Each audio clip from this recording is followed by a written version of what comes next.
আচ্ছা আমি আসছি, নিজের খেয়াল রেখো। ওকে ডিয়ার, তুমি তোমার খেয়াল রেখো। আচ্ছা বাই। আচ্ছা গো, বাই।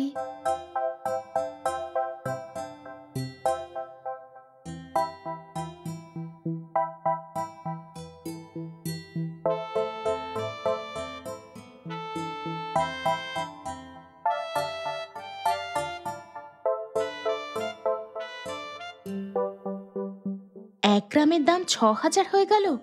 O no.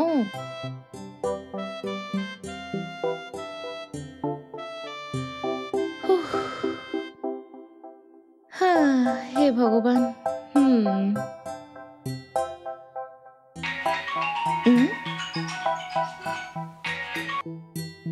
হ্যালো, বলো গো। আরে কি করছো? সব কাজ শেষ করে এই আমি বেডরুমে শুতে এলাম, তো তখনই তোমার ফোন এলো। আচ্ছা ঠিক আছে, পরের সপ্তাহে আমাদের উৎসব না, ঘর রং করার জন্য আমরা কথা বলছিলাম না, একজন পেইন্টার আমাদের বাড়িতে আসবে। ও আসার পর একটু দেখে শুনে ওকে দিয়ে কাজ করিয়ে নিও, ঠিক আছে? হ্যাঁ বুঝে গেছি। আচ্ছা ওকে অ্যাডভান্স করা দরকার নেই, আমি আগেই দিয়ে দিয়েছি, কিন্তু তুমি এবার দিও না। আচ্ছা গো। ঠিক আছে, ফোনটা রাখছি এখন। হ্যাঁ হ্যালো হ্যালো হ্যালো। হ্যাঁ বলো না। ওই পেইন্টার যখন ঘর রং করবে ওর ওপর তুমি কিন্তু নজর রেখো। ও একদম নতুন ছেলে, কারোর ওপর কোনো ভরসা করা যায় না আজকাল। দেখো এই কলিযুগে কারোর ওপর ভরসা করা উচিত নয়, ঠিক আছে? হ্যাঁ ঠিক আছে। ঠিক আছে, তুমি সাবধানে থেকো। আচ্ছা বাই বাই।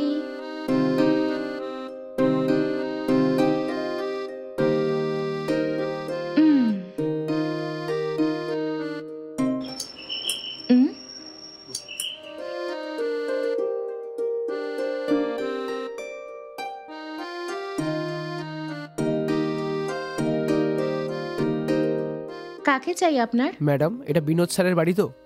আগে হ্যাঁ। ম্যাডাম, আমার নাম গোপীনাথ। আমাকে ঘরের পেইন্টিং এর জন্য বিনোদ স্যারই ডেকেছে। আরে আরে, সেটা আপনি? এক্ষুনি আমার স্বামী আমাকে ফোন করেছিল, উনি ফোন কাটতেই আপনি চলে এলেন। দেখো ভাই, তাড়াতাড়ি কাজ করবেন, আমি এখানেই আছি। আপনার কোনো জিনিসের দরকার হলে আমাকে তাড়াতাড়ি বলে নেবেন। ঠিক আছে ম্যাডাম, আমি এই বারান্দায় পেইন্টিং এর সব জিনিসপত্র রেখে কাজটা শুরু করে দিচ্ছি। ভালো কথা।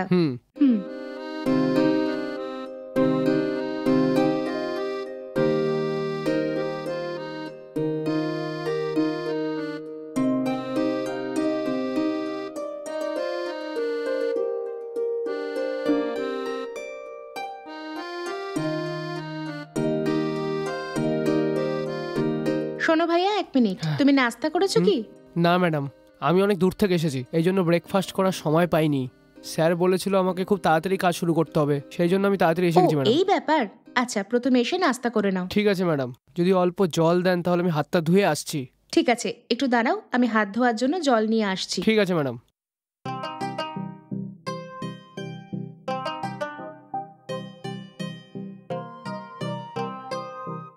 এই নাও। ঠিক আছে ম্যাডাম, আমি বাইরে গিয়ে হাতটা ধুয়ে আসছি। আচ্ছা, হাত ধুয়ে ভেতরে আসবে, তোমার জন্য নাস্তা তৈরি করে রাখছি আমি। আচ্ছা ঠিক আছে ম্যাডাম।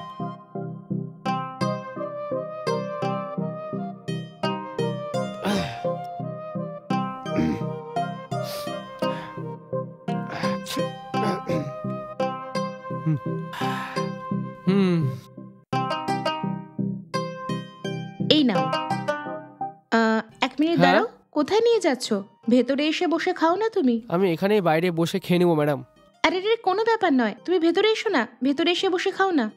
না ম্যাডাম, আমি বাইরে বসে ব্রেকফাস্টটা করে নেবো ম্যাডাম। তোমাকে যদি কেউ বাইরে নাস্তা করতে দেখে নেয় তাহলে ভালো হবে না। ঘরে কাজ করতে আসা লোকেদের বাইরে বসে খাওয়ালে উল্টো পাল্টা কথা বলবে এখানকার লোকজন সবাই। সেটাও ঠিক ম্যাডাম, এরকম যখন তাহলে আমি এখানে বসে খেয়ে নিচ্ছি ম্যাডাম। ভালো কথা।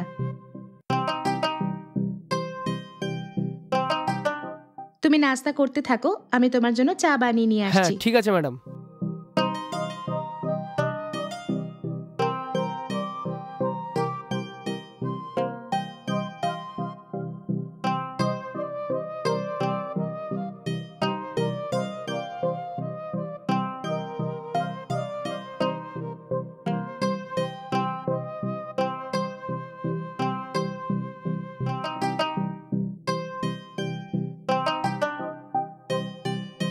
তুমি ওই প্লেটেই হাত ধুয়ে নাও না। না, আমি বাইরেই হাত ধুয়ে নেব। কোনো ব্যাপার না, তুমি ওখানেই হাত ধুয়ে নাও না।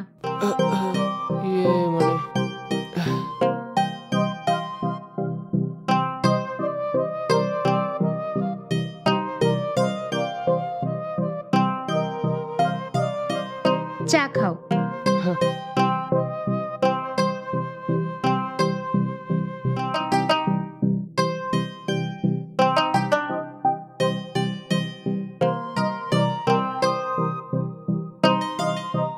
অনেক অনেক ধন্যবাদ ম্যাডাম। এর কি দরকার? নর্মালি সব মানুষজন আমাদের মতো মজদুরদের বাইরে বসেই খাওয়ায়, কিন্তু আপনি আমাকে নিজের ভেবে ঘরে বসিয়ে খাওয়ালেন, এই জন্য ম্যাডাম। আরে এটা আবার কোনো বড় ব্যাপার নাকি? ছাড়ো, তুমি গিয়ে তোমার কাজ শুরু করো। ঠিক আছে ম্যাডাম।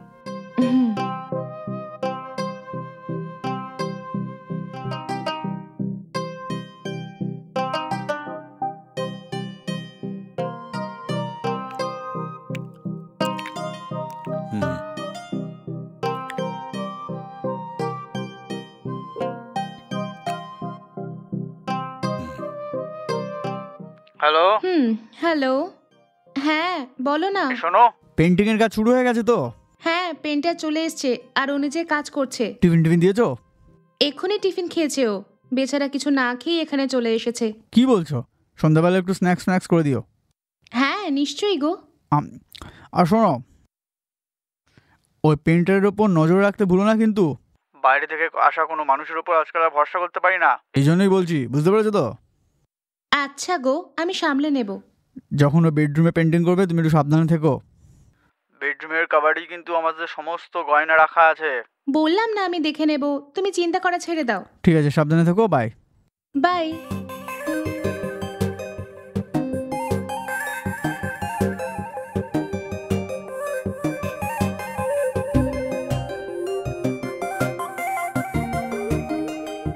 আপনি কোথায় থাকেন আর জায়গাটার নাম কি?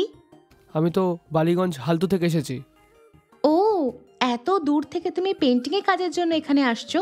হ্যাঁ ম্যাডাম, কিছুদিন আগেই আমি এই কাজটা শুরু করেছি ম্যাডাম। এই ব্যাপার? তো এর আগে তুমি কি কাজ করতে বলো?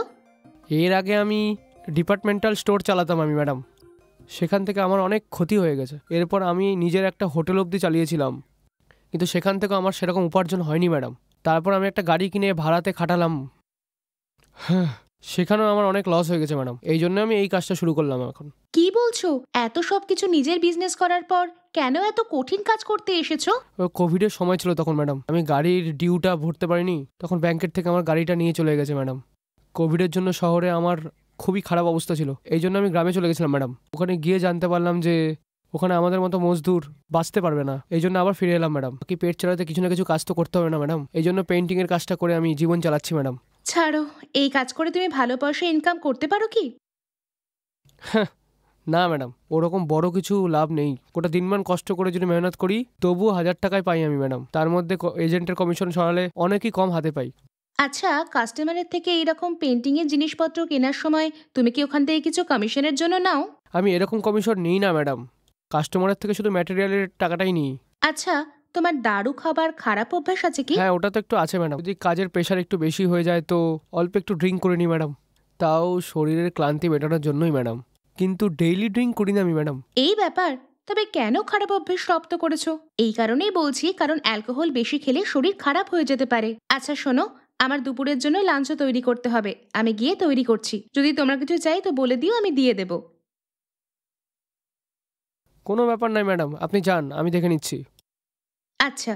আপনি নিশ্চিন্তভাবে আপনার কাজ করুন ম্যাডাম, আমি খুব ভালোভাবে পেন্টিং করে নেবো ম্যাডাম, ঠিক আছে তো? ভালো কথা।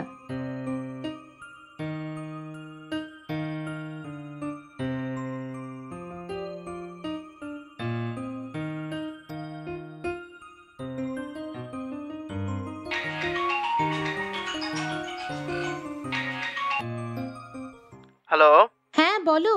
আচ্ছা বলো, কি করছো এখন? আগে রান্নাঘরে খাবার বানাচ্ছি। ওই পেন্টারটা কাজ করছে তো? হ্যাঁ, ও তো কাজ করছেই। ও কাজ করছে বলে তুমি এদিক ওদিক যেও না, কিন্তু নজর রেখো কিন্তু ওর দিকে। আচ্ছা গো, আমি দেখে নেব। ওগো শোনো, তুমি এত ঘাবড়ে আছো কেন? আমার তো দেখতেও যথেষ্ট ভদ্র ছেলে লাগছে, আমার সাথে খুব ভালো করে কথাও বলছে। কি বললে? তুমি এই পেন্টারের সাথে কথা বলেছো? আমার এত কিছু বলার তাহলে কি মানে রইলো? এই যুগটা ভালো নয়, তোমার জানো না? আমাদের সামনে যে কোনো রকম মিষ্টি মিষ্টি কথা বলে আমাদের উল্লু বানিয়ে চলে যাবে। টিভিতে দেখো না? বেশি কথা বলো না তুমি। ঠিক আছে, সাবধানে থেকো তুমি। হ্যাঁ ঠিক আছে, আমি দেখে নেব সেটা।